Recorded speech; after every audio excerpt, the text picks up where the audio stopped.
Petugas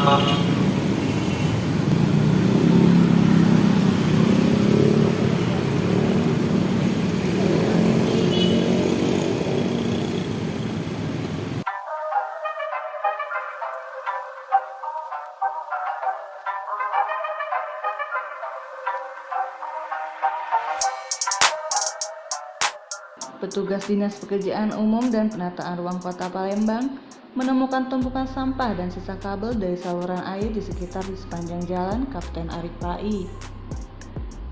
Dari rekaman video yang diambil, nampak petugas Dinas Pekerjaan Umum dan Penataan Ruang Kota Palembang mengeluarkan satu persatu sampah yang diketahui adalah pembungkus kabel.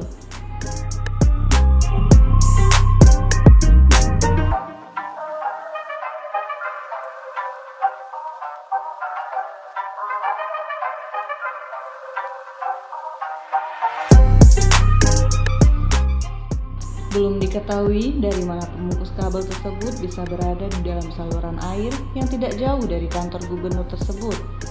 Kepala Dinas Pekerjaan Umum Ahmad Bastari mengaku masih mencari tahu dari mana asal sisa pembungkus kabel tersebut.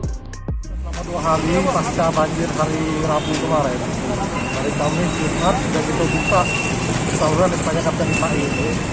Ternyata 2 hari ini kami banyak menemukan bungkus kabel, tapi itu dari pelat, dari seng, dari plastik yang menumpuk sehingga mengganggu aliran air. Tujuannya kalau kemarin itu ada genangan yang cukup besar, karena air tidak bisa mengalir dari saluran air ke pompa yang pompa kita sebuah. Seperti diketahui sebelumnya, banjir melanda 11 wilayah di Kota Palembang pada Rabu kemarin. Jalan Kapten Arif Pai menjadi wilayah yang cukup parah, bahkan genangan air merendam kantor Gubernur Sumatera Selatan. Ada beberapa penyebab genangan air yang terjadi kemarin. Selain pekerjaan konstruksi di beberapa aliran sungai, sampah menjadi salah satu penyebab banjir yang terjadi kemarin, di mana Jalan Kapten Arif Pai Palembang menjadi titik banjir yang paling parah. Usai diguyur hujan pada Rabu tanggal 1 September 2021 kemarin.